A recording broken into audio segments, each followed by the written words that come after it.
Around 2.5 years ago, I built up a road bike using a cheap carbon frame from a company called Trifox. But a few weeks after building it, I ran into a pretty serious issue and Trifox had to replace the forks. Fast forward to a couple of weeks ago and I bought this new electronic group set from L-TWOO. Now, I've always wanted a frame with fully internal cable routing, none of this cables under the handlebars rubbish, and turns out Trifox offer one of the cheapest frames in this category. So I'm interested to see what we're dealing with. My last frame from them had some pretty serious safety concerns, so have Trifox upped their game? My name, as always, is Luke, and welcome back to Trace Velo. Okay, so firstly, a bit of a recap for you. So Trifox is a company out of Shenzhen in China, and they produce some really great value carbon bike parts. Now, the last frame I got from them, this X18, it had sort of two issues. Firstly, one of the holes drilled into the frame to route the rear brake line, it needed some additional finishing with some files before it would route the rear brake hose properly. But more importantly, the front forks, they developed a pretty major problem. After taking the front wheel off a couple of times, the threading on the front axle was completely chewed up. Essentially, the aluminium insert in the forks that the axle threads into, it was either set in there incorrectly or potentially the threads were tapped at the wrong angle, and every time you screwed it in, cross-threading was absolutely inevitable because the threads didn't match up. And after a while, you could just pull that axle out with your fingers. It was no good because you couldn't tighten the axle up. Yeah, pretty dangerous. The end result, Trifox had to send me a new fork, which was absolutely fine, no problems, and they assured me that they'd upped their QA or quality assurance process for stuff that leaves their factory. Now, fast forward to today, and I've got this, one of their new X18 frames, and at a casual glance, it actually looks really good, but I'm gonna go over it with a fine tooth comb. I'm gonna check it out externally, internally, look at the bearing seats, the brake mounts, the derailleur hangers, the bottom bracket. I'm gonna compare it to some other frames that are surprisingly similar. And also look at the moulding technique used to create this frame, because it uses a method I have never seen used at this price. Plus, experience has taught me there are always certain areas on these cheaper frames that require a bit of work, so we'll go into those. And to be completely upfront, Trifox sent me this to review, but as I'm sure you'll come to realize, they did not have any input on the editorial content for this production, and we'll cover that later on as well. But as Mario says sometimes, let's go! Yahoo! Right then, time for some Hollywood level green screening. So I've actually stuck this cloth to the roof of my garage with some thumbtacks that happen to be the shape of turtles. Anyway, let's talk about the packaging for this frame. So yeah, it was packaged really nicely. Nothing was damaged during shipping, which is cool. And whilst I'm showing you the unboxing here, let's cover the cost and the weight. So the cost of this thing would normally go for $659, but after a bit of negotiation, I managed to get you lot a 10% discount. Actually, and I'll put the details in the description for those that are interested. So yeah, $593 or about 460 quid, which is pretty freaking cheap.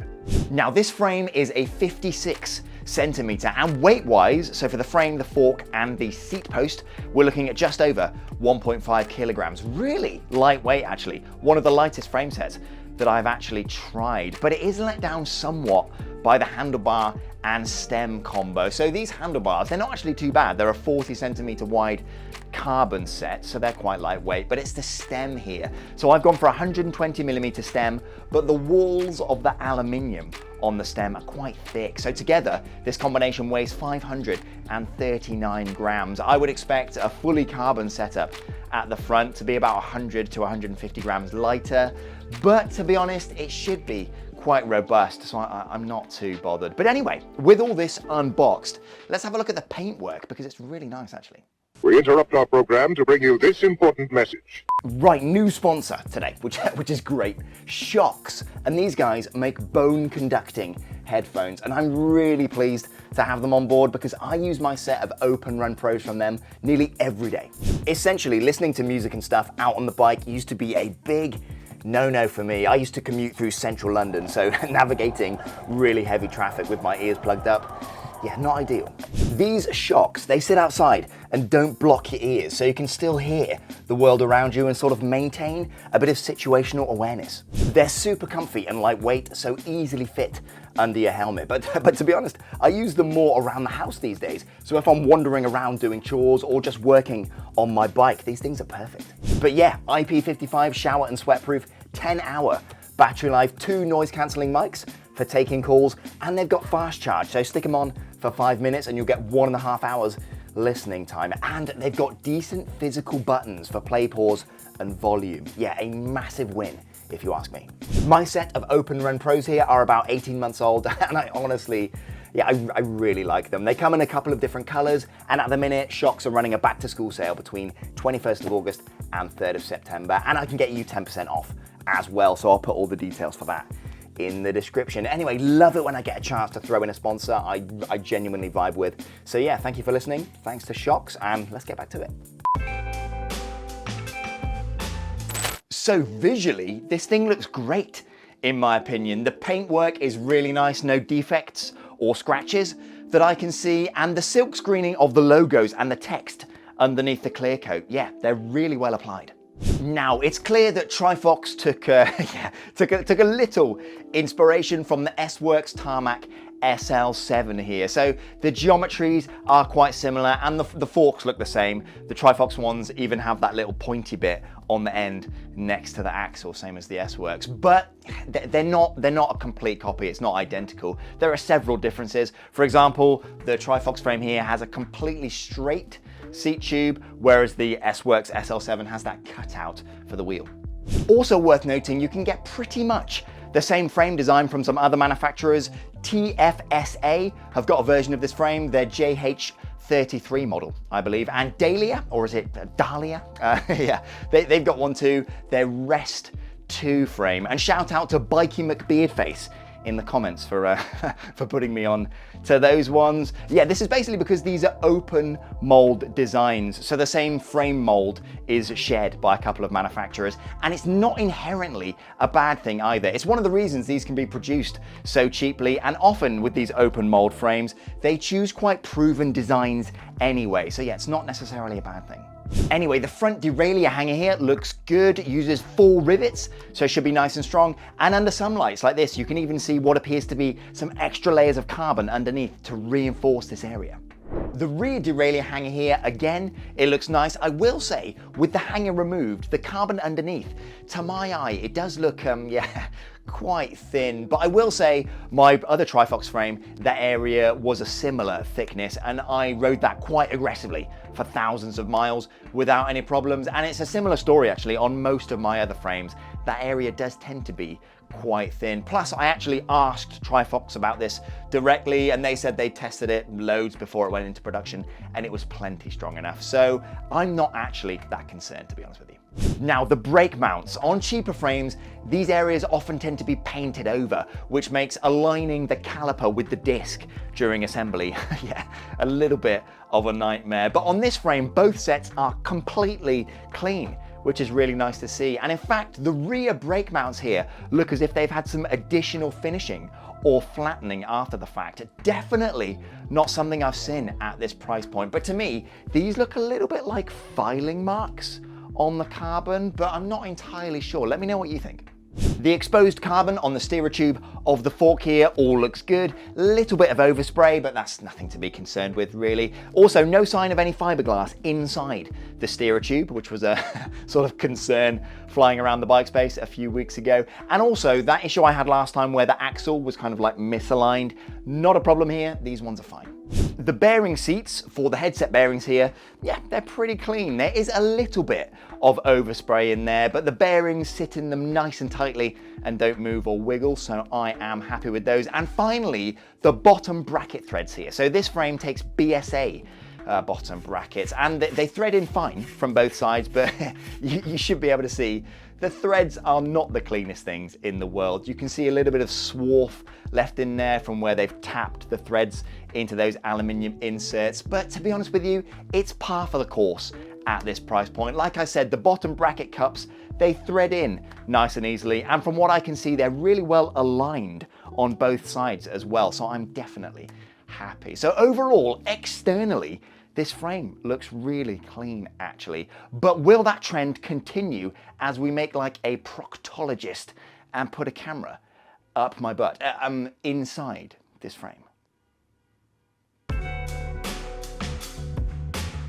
So I'll show you some footage here, but to be frank, inside, this is one of the cleanest frames I have seen at this price point. Now it's a bonded frame, which essentially means the front triangle and the rear triangle, so the chain stays and the seat stays, they're molded separately and then glued together after the fact. It makes production and assembly a lot simpler than producing a one-piece monocoque frame, so they're a lot cheaper as a result. But it isn't necessarily a bad thing. In fact, where the frame is bonded together, for example in the chainstay, that's actually stronger that way than a single tube of carbon fiber would be in quite a lot of cases. It just happens to be a little bit heavier as a result.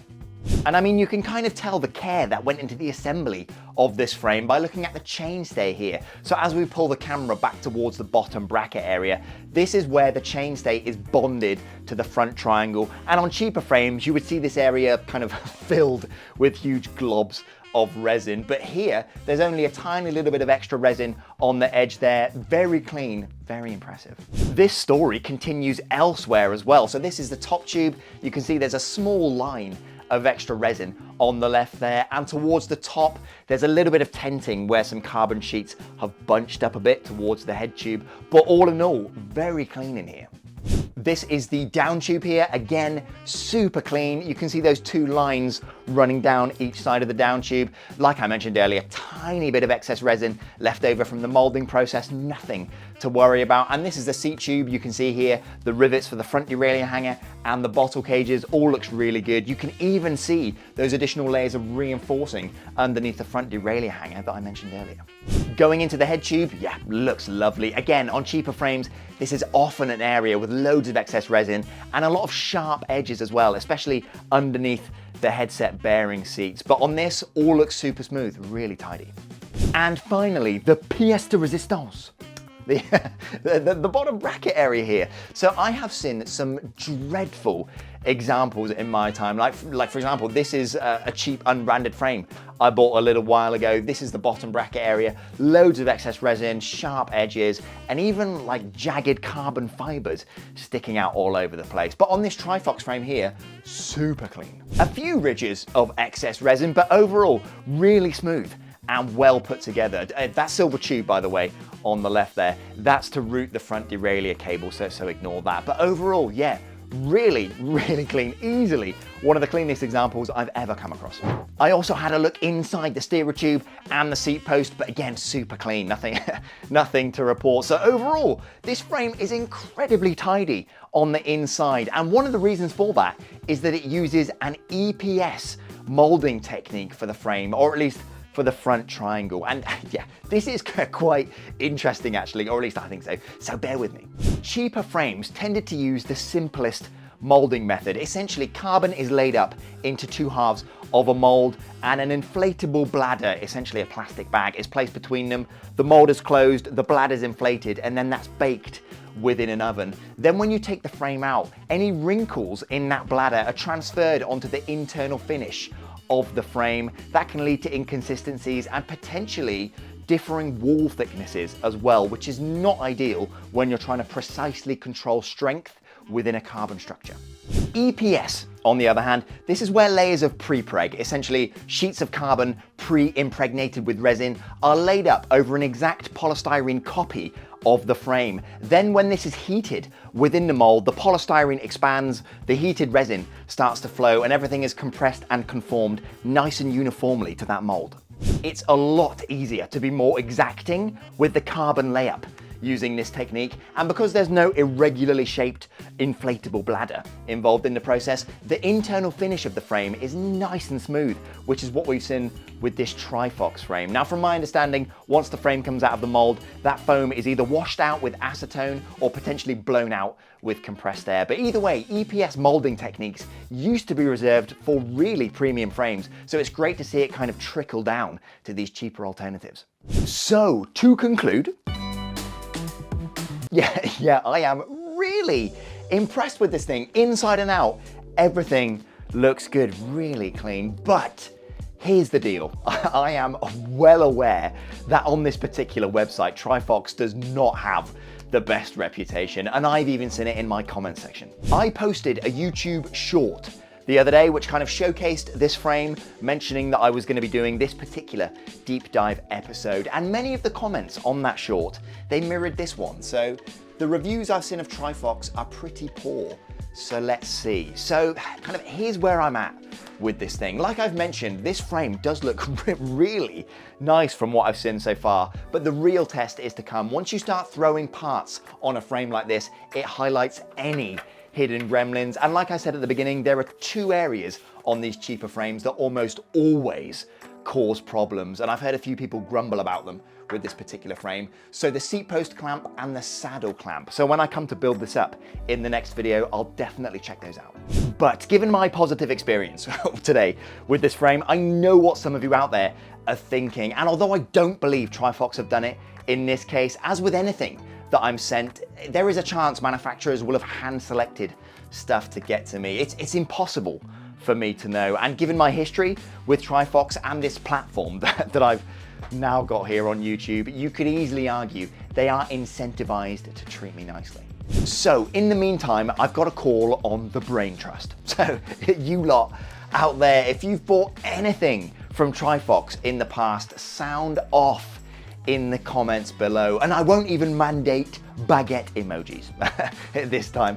I want to hear it all, and not just the bad, because I'm sure we're all aware negativity is very pervasive online, especially when it comes to these cheaper alternatives. Often the angriest people shout the loudest.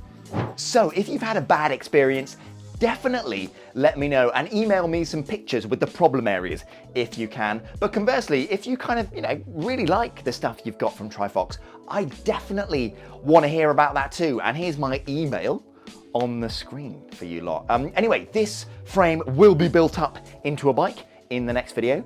So yeah, comment, subscribe. See ya.